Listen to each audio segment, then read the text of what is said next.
The Germans during the Second World War tested a number of different vehicles to be used on the battlefield and on the seas.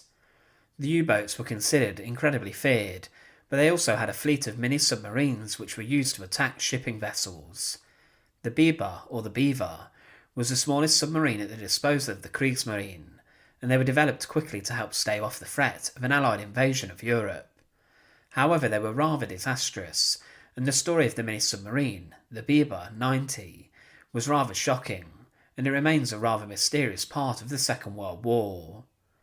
To support our channel, please make sure to subscribe. The Biber, or the Beaver, was part of the German naval unit that would operate what was known as midget submarines, or explosive speedboats.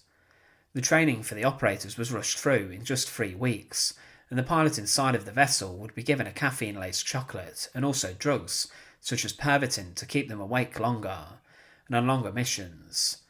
The first Beaver operation took place on the 30th of August 1944 from Verkamp Harbour, and 22 boats were launched, and only 14 managed to leave the harbour, and only 2 got to the place where they were meant to be. Operations continued in December 1944, when they were deployed against shipping traffic heading to the port of Antwerp, and the mini-submarines attacked in the evening of the 22nd of December, but only 1 submarine returned.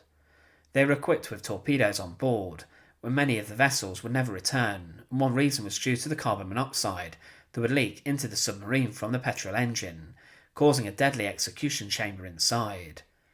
But on the 29th of December 1944, off the Kent coast of southern England, a Royal Navy minesweeper named HMS Ready was greeted with a shocking sight. The ship had been sent to investigate a suspicious object in the water, and they believed it was a marker buoy that had gone out of position. However, the men on board the small vessel instead came across a grey-painted German submarine which was slowly sinking. The minesweeper watched, and whilst a small vessel was sent to go and investigate, the men in the vessel discovered the German mini-submarine, Beaver 90. It was just 9 metres long, and on board was a crew of just 1. The boat launched from the British ship watched closely and approached the vessel, but on board it was clear to see that the German pilot inside was dead. The sole man, or the pilot of the submarine, was Joachim Langsdorff, who was the son of a Kriegsmarine captain, Hans Langsdorff, the man who would scuttle a ship, a German cruiser, named the Graf Speer, in 1939, and he would take his life 3 days later after this. He would write, "I can now only prove by death that the fighting services of the Third Reich are ready to die for the honour of the flag. I alone bear the responsibility for scuttling the Panzerschiff Admiral Graf Speer. I am happy to pay with my life for any possible reflection of the honour of the flag. I shall face my fate with firm faith in the course and of the future of the nation and of my Führer." Joachim Langsdorff, as mentioned, was his son, and he had died from carbon monoxide poisoning shortly after setting out from a port in the Netherlands, as the fumes from the engine seeped into his mini-submarine. HMS Ready, with the German pilot inside, towed the small submarine to Dover Harbour, but it sank near to the entrance of the harbour.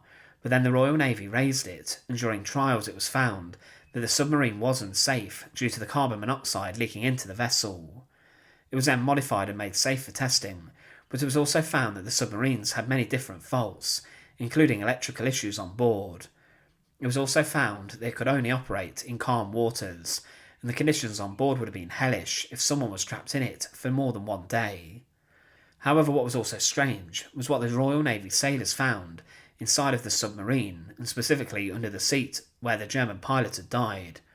A message in a bottle was found, and it was said that there was a bottle hidden under the seat, and inside was a document in English, which, romantic as it read, appeared to have some bearing upon the capture of the submarine, and possibly the explanation as to why the pilot met his end.